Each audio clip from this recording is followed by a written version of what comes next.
வெளியூர் வெளிநாட்டுல இருக்கக்கூடிய இந்த மீனராசி அன்பர்களுக்கு இது ஒரு வளர்ச்சி மிகுந்த ஒரு மாதமாக தான் இருக்க போகுது.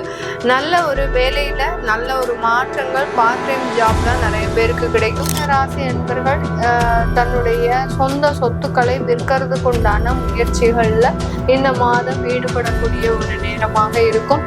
இந்த மாதத்துல அதற்குண்டான ஒரு முயற்சிகள்ல நல்ல ஒரு சொத்துக்கள் நல்ல விலைக்கு விற்கக்கூடிய ஒரு நேரமாகவும் இருக்கும். திருமண வரன்கள் அமையறதுல நல்ல ஒரு மாற்றங்கள் அமையறதுக்கும், அடுத்த குடும்ப உறவுகள்ல நல்ல ஒரு மகிழ்ச்சிகரமான ஒரு வாழ்க்கை அமையறதுக்கும் உண்டான ஒரு நேரமாக இருக்கு.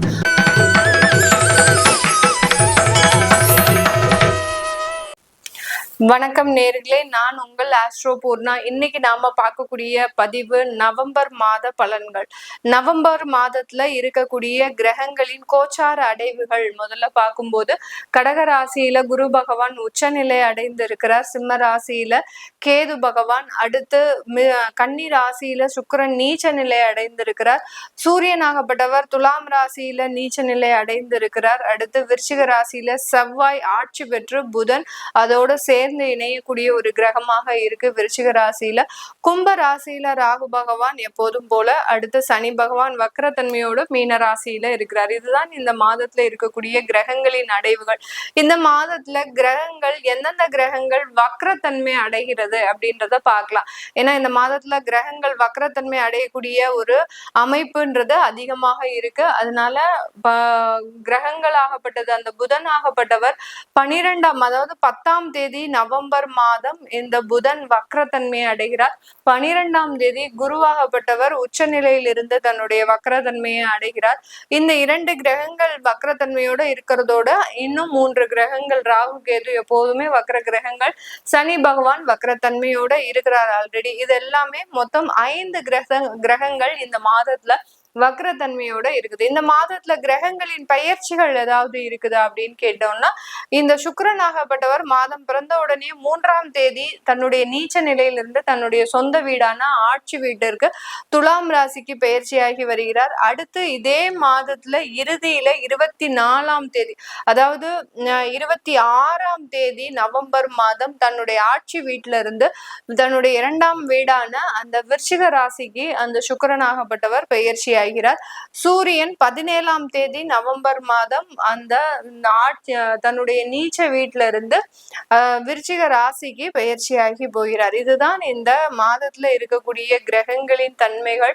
இந்த மாதத்துல ஏதாவது வக்ர நிவர்த்தி அடையுதா கிரகங்கள் அப்படின்னு கேட்டோம்னா, சனி பகவான் வக்ர நிவர்த்தி அடைகிறார். கிட்டத்தட்ட 5 மாதங்கள் கழித்து சனி பகவான் 28ஆம் தேதி நவம்பர் மாதம் வக்ர நிவர்த்தி பெறுகிறார். அதனால தன்னுடைய இயல்பு நிலைக்கு வரக்கூடிய ஒரு தன்மையை இந்த சனி பகவான் பெறுகிறார். இப்போ இருக்கக்கூடிய இந்த கிரகங்களின் அடைவுகள் படி என்னென்ன ஒரு சேஞ்சஸ் எல்லாம் இந்த காலகட்டத்துல ஒவ்வொரு ராசி என்பர்களுக்கும் வரப்போகுது அப்படின்றத இந்த பதிவுல தெளிவா பார்க்கலாம். இந்த சேனலை சப்ஸ்கிரைப் பண்ணாதவங்க சப்ஸ்கிரைப் பண்ணிக்கோங்க. பெல் பட்டன்ல ஆல் ஆப்ஷன் சூஸ் பண்ணிக்கோங்க. மீன ராசி என்பர்களுக்கு உங்களுடைய ராசி அதிபதி குரு பகவான் உச்சநிலை அடைந்து 5ஆம் இடத்திற்கு பயிற்சி ஆகிறதுனால குழந்தைகள் சம்பந்தப்பட்ட விஷயத்துல நல்ல வளர்ச்சிகள் இருக்கக்கூடிய ஒரு நேரமாக இருக்கும். வேலை இழப்புகள் கொஞ்சம் அதிகமாக இருக்கும். ஏன்னா இந்த இடத்துல நீங்க ஒரு நல்ல ஒரு வளர்ச்சிக்குண்டான ஒரு பாதையை நோக்கி பழைய வேலையை விடக்கூடிய ஒரு தருணம். அதனால புதிய வேலை வாய்ப்புகளும் கண்டிப்பாக கிடைக்கும். உங்களுடைய 6ஆம் வீட்டு அதிபதியாகப்பட்ட அந்த சூரியன் உங்களுடைய 9ஆம் இடத்திற்கு பயிற்சியாகி வர்றதுனால இந்த மாதமே உங்களுக்கு வேலை வாய்ப்புகளும் இருக்கும். நிறைய பேர் பாத்தீங்கன்னா ஆர்டர்ஸ் நிறைய, அதாவது ஒரு பக்கம் ஜாப் ஆர்டர்ஸ் வச்சுக்கிட்டு இன்னொரு பக்கம் வேலை விடக்கூடிய ஒரு தருணமும் இருக்கும். அதனால வேலை விடுறதுனால எந்த ஒரு குழப்ப சூழ்நிலையும் இந்த மீன ராசி என்பர்களுக்கு வராது. இந்த மீன ராசி என்பர்கள் தன்னுடைய காதல் சம்பந்தப்பட்ட விஷயங்களை நல்ல ஒரு சாதகமாக மாறுறதுக்கு உண்டான ஒரு நேரம், உங்களுடைய திருமணமாக கன்வெர்ட் ஆகிறதுக்கு உண்டான ஒரு நேரமாக தான் இந்த காதல் போன்ற விஷயங்கள் இந்த மீனராசி என்பவர்களுக்கு இருக்கும். வெளியூர் வெளிநாட்டுல இருக்கக்கூடிய இந்த மீன ராசி அன்பர்களுக்கு இது ஒரு வளர்ச்சி மிகுந்த ஒரு மாதமாக தான் இருக்க போகுது. நல்ல ஒரு வேலையில நல்ல ஒரு மாற்றங்கள், பார்ட் டைம் ஜாப்ல நிறைய பேருக்கு கிடைக்கும். அங்கேயே ஒரு தொழில் அமைக்கிறதுக்கு உண்டான ஒரு நேரமும் இருக்கு. ஏன்னா உங்களுடைய 10ஆம் அதிபதி அங்க உச்சம் பெற்று 5ஆம் இடத்துல இருக்கிறதுனால வெளிநாட்டுல சொந்தமாக தொழில் அமைக்கிறதுக்கு உண்டான ஒரு நேரமாக இருக்கும். ரெஸ்டாரண்ட் போன்ற உணவகங்கள் அமைக்கிறதுக்கு உண்டான ஒரு அமைப்பு இந்த மீன ராசி என்பர்களுக்கு இருக்கு. மீன ராசி என்பர்கள் இந்த காலகட்டம் அந்த வேலையில நல்ல ஒரு வெளிநாட்டுல அதிகப்படியாக ஒரு அங்கீகாரம், ஒரு பதவி உயர்வு இதெல்லாமே இந்த வெளிநாட்டுல கிடைக்கிறதுக்கு உண்டான ஒரு அமைப்புகள். இங்க இருந்து வெளிநாட்டுக்கு வேலை முயற்சி செய்யறவங்களுக்கு கண்டிப்பாக middle east countries, Europe countries எல்லாம் சப்போர்ட் பண்ணும் இந்த மாதம்.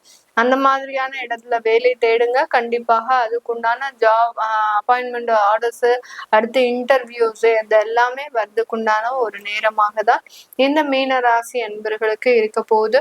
இந்த மீன ராசி அன்பர்கள் தன்னுடைய சொந்த சொத்துக்களை விற்கிறதுக்கு உண்டான முயற்சிகள்ல இந்த மாதம் ஈடுபடக்கூடிய ஒரு நேரமாக இருக்கும். இந்த மாதத்துல அதற்குண்டான ஒரு முயற்சிகள்ல நல்ல ஒரு சொத்துக்கள் நல்ல விலைக்கு விற்கக்கூடிய ஒரு நேரமாகவும் இருக்கும். திருமண வரன்கள் அமையறதுல நல்ல ஒரு மாற்றங்கள் அமையறதுக்கும், அடுத்த குடும்ப உறவுகள்ல நல்ல ஒரு மகிழ்ச்சிகரமான ஒரு வாழ்க்கை அமையறதுக்கும் உண்டான ஒரு நேரமாக இருக்கு. உங்களுடைய 8ஆம் இடத்துல இருந்த கிரகங்கள் இந்த மாதத்துல விலகி 9ஆம் இடத்திற்கு வர்றதுனால நல்ல ஒரு மாற்று அமைப்புகள் அப்படின்றது கண்டிப்பாக இருக்கும். கடன் தொந்தரவுகள் கொஞ்சம் குறையறதுக்கு உண்டான ஒரு நேரமாகவும், நீண்ட கால வியாதிகள் அப்படின்ற மாதிரியான அந்த வியாதி தொந்தரவுகள் இருந்து வெளிவருவதற்குண்டான ஒரு அமைப்பாகவும் தான் இந்த மீன ராசி என்பர்களுக்கு இருக்க போகுது. இந்த மீன ராசி என்பர்கள் இந்த காலகட்டத்துல உங்களுடைய 2வது திருமண முயற்சிகள்ல ஈடுபட வேண்டாம். ஈடுபட்டீங்கன்னா அது கொஞ்சம் தோல்வியை கொடுக்கறதுக்குண்டான ஒரு நேரமாக இருக்கும். ஏற்கனவே 2வது திருமணத்துல இருக்கக்கூடியவர்களுக்குமே அந்த உறவுகள்ல சின்ன கசப்பு தன்மை ஏற்படும். அதனால பெரிய அளவுக்கு பிரிவு அப்படின்றது கண்டிப்பாக இருக்காது இந்த மீனராசி என்பர்களுக்கு. அதனால ஏற்கனவே திருமணம் ஆயிடுச்சு அப்படின்றவங்க பயப்பட வேண்டிய அவசியம் இல்லை. இனிமேல் திருமணம் பண்ணிக்கணும் அப்படின்னு இருக்கிறவங்க கொஞ்சம் தாமதம் பண்ணிக்கோங்க. அதனால ஒரு நல்ல ஒரு மாற்றங்கள் கண்டிப்பாக வரக்கூடிய ஒரு நேரமாக தான் இருக்க போகுது. தொழில் சம்பந்தப்பட்ட விஷயங்கள்ல இருக்கக்கூடியவர்கள், ரீட்டைல் ஷாப் வச்சிருக்கிறீங்க, ஒரு மருந்தகங்கள் வச்சிருக்கிறீங்க, ஒரு கோல்டு ஜுவல்ஸ் பிசினஸ் பண்ணிட்டு இருக்கிறீங்க, ரீட்டைல் ஷாப் பண்ணிட்டு இருக்கிறீங்க அப்படின்னா அவங்களுக்குலாம் ஒரு நல்ல ஒரு வாய்ப்புகள் வரும். இன்னும் ஒரு பிரான்ச்சஸ் அமைக்கக்கூடிய ஒரு நேரம். உங்களுடைய தொழில இன்னும் அதர் ஸ்டேட்ஸுக்கு போயோ, வெளியூர் வெளி மாநிலங்களுக்கு போயோ உங்களுடைய பிசினஸை டெவலப் பண்றதுக்கு உண்டான ஒரு நேரமாக இருக்கும்.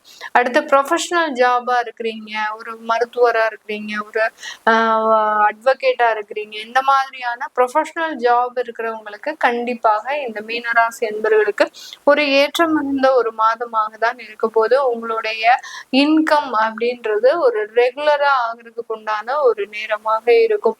மருத்துவத்துறையில இருக்கக்கூடியவர்களுக்கு உங்களுடைய ஆப்பர்ச்சுனிட்டிஸ் வெளிநாட்டுல வரக்கூடிய ஒரு நேரமாக இருக்கும். உங்களுக்கு உண்டான ஒரு துறையில நல்ல ஒரு வளர்ச்சி மிகுந்த ஒரு அமைப்புகள் அப்படின்றது இந்த மீன ராசி என்பர்களுக்கு கண்டிப்பாக இருக்கும். ஒரு ப்ரொடக்ஷன் சம்பந்தப்பட்ட ஒரு துறையில இருக்கிறீங்க, தொழில இருக்கிறீங்க அப்படின்றவங்களுக்கு அந்த இடத்துல உங்களுக்கு நல்ல ஒரு வளர்ச்சி மிகுந்த ஒரு காலகட்டம். ஏன்னா 10ஆம் வீட்டு அதிபதியே 5ஆம் இடத்துல இருக்கிறதுனால அந்த ப்ரொடக்ஷன் சம்பந்தப்பட்ட துறையில இருக்கிறவங்களுக்கு நல்ல ஒரு வளர்ச்சி மிகுந்த ஒரு காலகட்டமாக தான் இந்த மீன ராசி என்பர்களுக்கு இருக்க போகுது. இந்த காலகட்டத்துல இந்த மீன ராசி என்பர்கள் தன்னுடைய கமிஷன் சம்பந்தப்பட்ட தொழில இருக்கக்கூடியவர்களுக்கு நல்ல ஒரு வருமானங்கள் வரக்கூடிய ஒரு நேரமாக தான் இருக்கும்.